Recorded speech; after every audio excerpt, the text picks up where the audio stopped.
Hey everybody, I'm Tom Vasel. Welcome to Week in Review. This is a show that we put out on the Dice Tower channel each week that kind of was like an index to all our other videos. That way you can watch us and you say, I want to learn more about that. Great news! All the links are in the description of this video. Let's get started. Hey everybody, Garcia here. So here are my reviews from last week. I did a review for Imperial Settlers Rise of the Empire, which I rate a 6 out of 10. This is an expansion to Imperial Settlers, the original Imperial Settlers, and it is kind of a campaign expansion. It is very long. It also has a lot of frustration. The rule book isn't as strong as I wish it was. I think it's a good product for someone extremely and deeply invested in the original game, who loves deck building, who loves everything backwards and forwards about that game. I think it's a very ill-fitting game for someone who likes to play the game casually. So you have to know who you are. And even so, I thought it could have been a little stronger, a little more dynamic as a campaign, and not just cool games along the way. I reviewed Alice's Garden, which I rate a 7.5 out of 10. This is a tile laying game. And I thought it would be a very much a throwaway polyomino style game, just another one of those. But the puzzly nature of it really spoke to me. I thought it was interesting, the different scoring mechanisms at odds with one another account for some cool geometry that you have to deal with, and I found it engaging. Maybe not supremely replayable, but an engaging game nonetheless. I reviewed with the fellas Mariposas, the latest from Elizabeth Hargrave, and I rated an 8.5 out of 10. I thought it was an excellent game. It is distinct from a lot of games I've played in my life, and I thought the theme was very much well implemented. It came through. It felt like something that the designer and the developer and everyone involved cared about. And that really shines through. A couple of things could be a little bit better. Some of the iconography is a little hard to deal with, but overall, a strong showing here with a really neat theme. Lastly, I reviewed The Court of Miracles, which I rated 9 out of 10.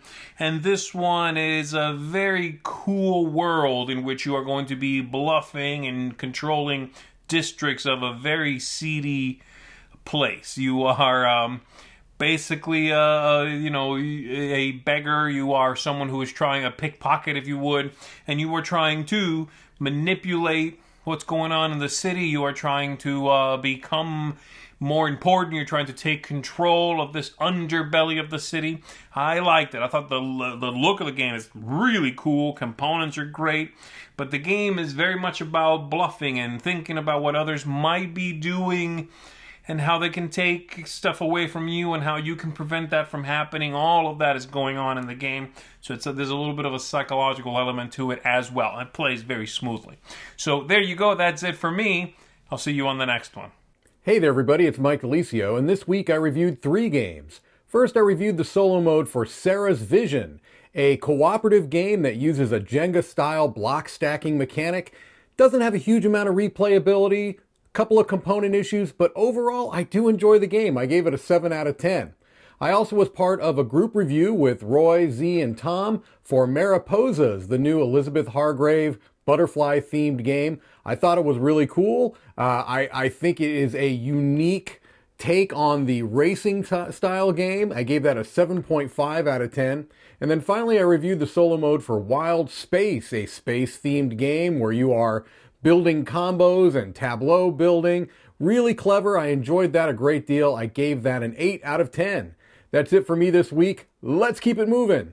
Hi, this week Nora and I reviewed T for Two. We had a blast. It is random, but it does feel balanced, and the theme really shines through. You should give it a try. We gave it a 9. Okay, so for me, first of all, Coral Islands. This is actually 2 games, Coral and Islands, put together. Islands is a little better than Coral, but both of them I found to be very slow-moving and kind of boring. Visitor and Blackwood Grove. I like the concept of this game where you have an idea and you're trying to get people to guess it. Things that are smaller than a bread box, things that are alive. But the game itself has too many rules and is bogged down by that. Divvy Dice. This is from Stronghold Games, another roll and write game. Unfortunately, it's just another roll and write game. And not that interesting and very lucky. Flash 8. This, you move things around like those little puzzles you had as a kid, 9 of them. Great production value. It's okay. The problem is it starts and stops too quickly for me to really enjoy it. Escape the Room, The Cursed Dollhouse. I like the concept of this game. I like escape room games in general. This is a really cool production. I just found it to be too difficult for me. Too difficult to pull off, I think, is even the harder part of it. But your mileage may vary. This may be some people's favorite of all of them. Control. This box right here. Control is an abstract strategy game where you're trying to control different sides of a cube. Really well done game. In your face, back and forth. They're very thinky, abstract game. Ding it to the point or so because the productions, the cubes can fall off. It's a little fragile. You got to be careful with that. But I really did enjoy it. I took a look at the new Battleground Fantasy Warfare, the Men of Hawkshold. A little mundane and, just regular men. There's nothing really special about this set, but it is a rebooting of the series. Now, they could have rebooted the art and graphic design better, in my opinion, but a really nice rule book, and it is backwards compatible, so that's good. Avengers Infinity Gauntlet Dice Masters. We're at Dice Masters peak at this point. I can't keep track of everything, but this was a solid set except for the fact that the writing on the cards was hard to read. Stripes. Sometimes simplicity works really well. In this case, it does. You're building one stripe of a color across, and you're moving cards up and down, flipping them, trying to get them in the right spot. Light, but fun. All of us took a look at Mariposas, and I really like this butterfly game. Strong theme, unique mechanisms, good tying of the theme to the mechanisms. My rating for this may go up as time goes by. Great production value from AEG. Elizabeth Hargrave did a good job with this one. Apollo NASA Moon Missions. Really impressed with this game, which looks like a mass market game. It is a mass market game from Buffalo Games, but it is a cooperative game. One person is mission control, everyone else is astronauts. You're working together, limited communication. Strong, strong theme. I reviewed the Shards of Infinity app. Great app. Love Shards of Infinity. This did a really good job at bringing that to my iPad.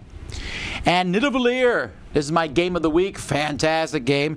You're collecting sets of dwarfs of different colors. You get various points, but you do so in a fun, unique way with these 5 coins, bidding on different things, kind of an auction. But then you're also increasing the value of these coins. It doesn't sound that interesting from that description, but watch my video. Love this game. I also did some more What's Happening, Epic, and Stockpile.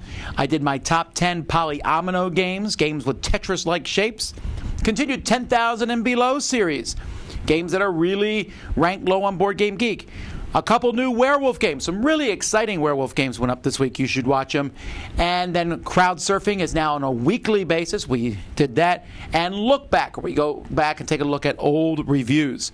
And a Q&A. Live Board Game Breakfast. Stephen Bonacor showed up this week. He's going to be coming on a permanent basis on Board Game Breakfast. So lots of great stuff. Check it all out. Until next time, I'm Tom Vasel, and you've been watching Board Game Breakfast. No, this is not Board Game Breakfast. This is the companion to Board Game Breakfast. This is Week in Review. Also, go watch Board Game Breakfast. It's on right now. Anyway, until next time, I'll see y'all later.